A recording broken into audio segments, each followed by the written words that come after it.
అస్మద్గురుభ్యో నమః. పరంధాముడే పర్తి సాయి అనే సంచికలో బాబా భక్తులు, వారి అనుభవాలు, బాబా సందేశాలను గురించి తెలుసుకుంటాం. ఈనాడు గీతాపారాయణ, లలిత సహస్రనామ పారాయణ, దేవి సహస్రనామ పారాయణ, అష్టోత్తర పారాయణ, ఇటువంటివి పారాయణ చేయండి అంటూ ఉంటారు. ఇటువంటి చేయడం వలన వచ్చే, పారాయణం చేస్తే వచ్చే ఫలితము ఏమిటి? లడ్డు లడ్డు అని పారాయణ చేస్తే లడ్డు నీ చేతికి వస్తుందా? శ్లోకాలు పారాయణం చేసే బదులు ఒక్క శ్లోకం జీవితంలో ఆచరణ చెయ్యండి, ఫలితం లభిస్తుంది. ఆచరణ లేని పారాయణ అనర్థం అంటున్నారు బాబా. అంటే ఖడ్గమాల చేయండి, లలితా సహస్రనామ పారాయణ చేయండి, ఏమి చేసినా అందులో ఒక శ్లోకం తీసుకొని ఆ శ్లోకం యొక్క భావాన్ని అర్థం చేసుకొని, అవగాహన చేసుకొని దాని ప్రకారము నడుచుకోండి. అప్పుడు మీరు ఏ పుస్తకాలు చదివినా, ఏమి పారాయణ చేసినా దానికి సత్ఫలితము వస్తుంది అని. ఇప్పుడు మొట్టమొదట లలితా సహస్రనామంలోని శ్రీమాత, శ్రీ మహారాజ్ఞి, శ్రీమత్సింహాసనేశ్వరి, చిదగ్ని కుండ సంభూత, దేవకార్య సముద్యత అన్న అమ్మవారి నామంలో శ్రీమాత అంటే అమ్మవారు, తల్లి స్వరూపము వంటిది అని కదా అర్థము.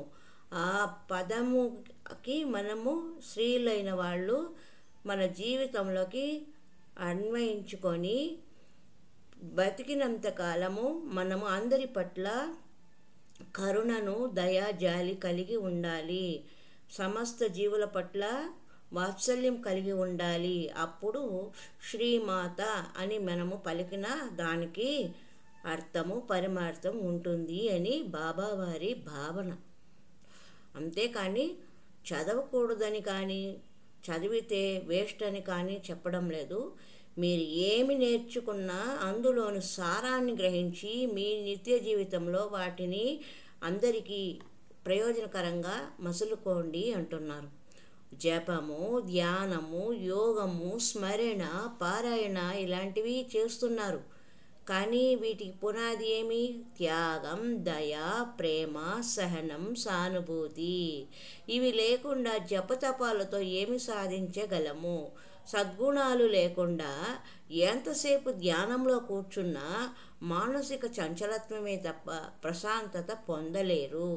ధ్యానం చేయడానికి ఒక ప్రత్యేక కాలము, ప్రత్యేక పద్ధతి లేదు. ఈనాడు ధ్యానం పేరుతో కొందరు విలువైన కాలాన్ని వృధాపరుస్తారు. ఒక గంట కూర్చుంటే అరక్షణం కూడా మనసును అరికట్టడం సాధ్యం కాదు.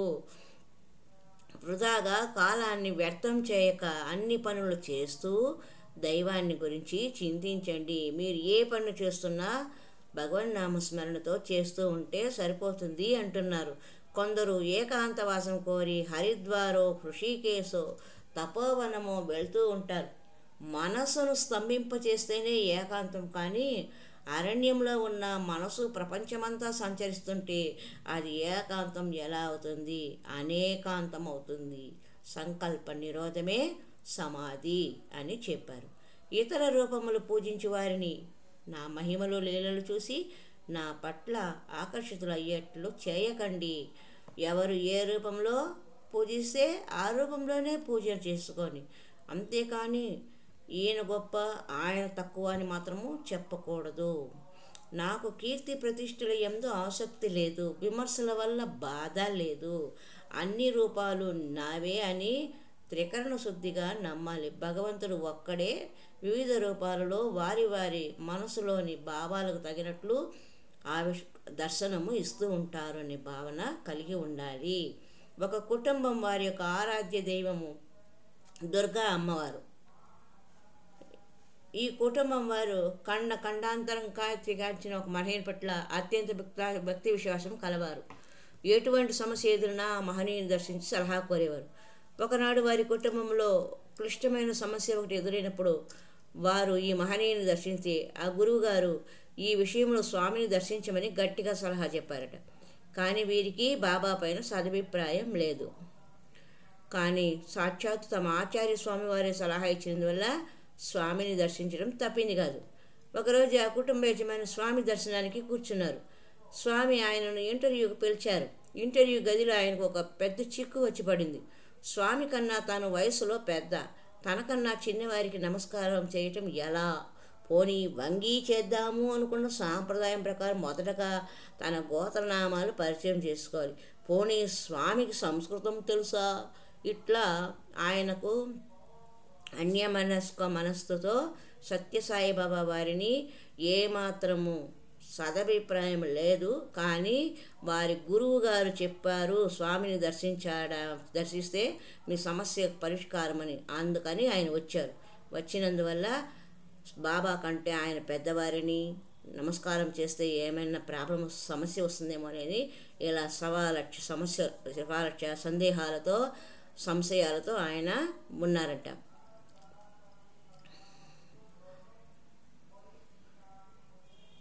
ఆయన సభ్యతకు లోపం లేకుండా వంగి నమస్కరించాలి అనుకున్న సమయంలో తాను చెప్పాలనుకున్న సంస్కృత పదాలతో ఆయన యొక్క గోత్రనామాలతో సహా భగవాన్ ఏకోరు పెట్టారు.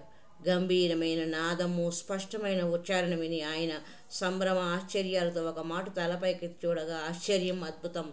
స్వామికి బదులు తాను నిత్యం ఆరాధిస్తున్న ఆరాధ్య దేవత శ్రీ శూలిని దుర్గా సాక్షాత్కరించింది. ఆ తర్వాత ఆయన తన జీవితకాలం వరకు భగవాన్ ఆరాధనలోనే నిశ్చింతంగా కన్నుమూశారట. ఆయనేమో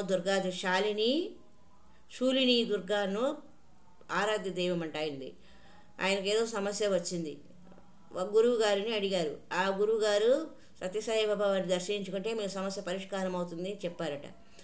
ఈయన సత్యసాయిబాబా వారిని ఎలా దర్శించుకోవడం, మనకు ఏమాత్రం పరిచయం లేదు, ఆయన పట్ల సదభిప్రాయము లేదు, ఎలా సందేహాలతో అనుకుంటూ ఉన్న సమయంలో సత్యసాయిబాబా వారు ఆ భక్తునికి ఆయన ఆరాధ్య దైవమైన శూలిని దుర్గా రూపంలో సాక్షాత్కరించి ఆ భక్తుని యొక్క గోత్రనామాలు అన్నీ చెప్పారట సత్యసాయిబాబా వారే.